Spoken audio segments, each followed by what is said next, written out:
Si c'était parce que là en fait c'est possible de faire rapidement pour qu'on puisse passer aux questions parce que en plus votre protection n'importe quoi, votre présentation suscite beaucoup de questions en tous les cas.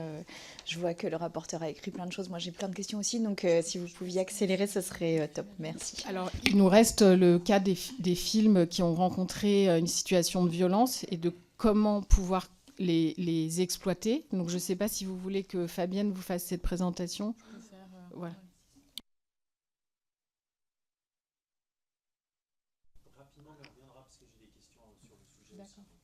Je vais faire très rapidement. Peut-être juste un mot déjà sur le mot de film abîmé. Le principe, c'est de dire que c'est un film dont la sortie est impactée par un signalement de faits de violence ou de harcèlement sexiste et sexuel. Alors, on a quand même un problème sémantique avec ce mot abîmé, parce que... Pardon ? En fait, c'est une expression qui s'est un peu imposée dans nos travaux et qui est en train on a l'impression que c'est un mot un peu fourre-tout, mais qui est assez pratique parce que voilà, il veut dire ce qu'il veut bien dire. On veut quand même préciser que il donne à tort l'impression que on met en fait le film au même niveau que la victime. Évidemment, ce n'est pas le cas. Je rappelle ici que la parole des victimes est placée au-dessus de tous les travaux de ce groupe. En fait, le principe qui est sorti de nos travaux, c'est de dire qu'il est absolument fondamental de faire la différence entre, d'une part, les films où des faits de violence ont été signalés, mais où des mesures de prévention, de protection et d'enquête ont été mis en place, et d'autre part, les films où il y a eu des faits de violence qui ont été signalés ou pas, mais où en tout cas la culture du silence a prévalu.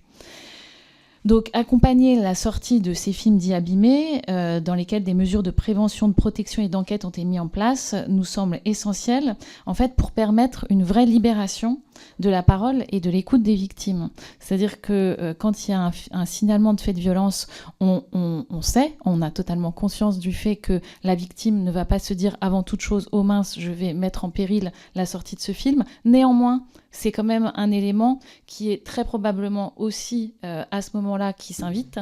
Et il nous semble donc important de dire que c'est précisément parce que ces films pourront sortir que en fait, les victimes pourront parler.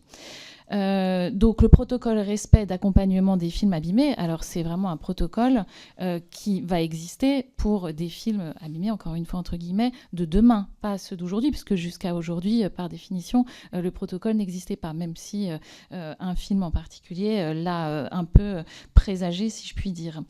Donc c'est un protocole d'accompagnement qui pourra s'appliquer à l'accueil en festival, à la distribution, l'exploitation en salle, à la diffusion par les chaînes de télé, à la presse et aux tournées de promotion à l'étranger. Donc les deux principes à respecter, et ça je vais aller très vite puisque vous l'avez déjà abordé Caroline et Alice. Le premier principe c'est la non mise en lumière et le deuxième principe c'est la contextualisation.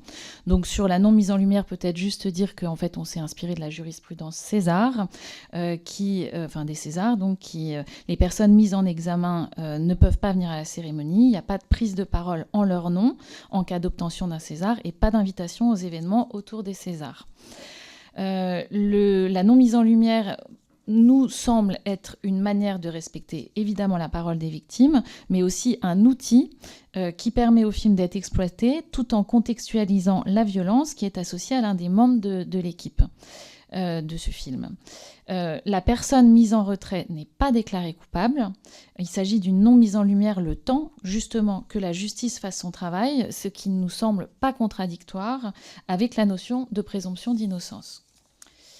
Alors, juste vous dire qu'on n'a pas eu dans le groupe de consensus sur à quel moment, en fait, sur le début de son application, est-ce qu'il faut que cette mise en lumière intervienne dès la publication de témoignages dans un article sérieux.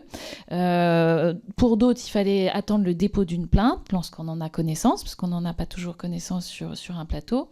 En tout cas, on s'est toutes et tous accordés sur la nécessité d'une non mise en lumière que le mise en cause est mis en examen.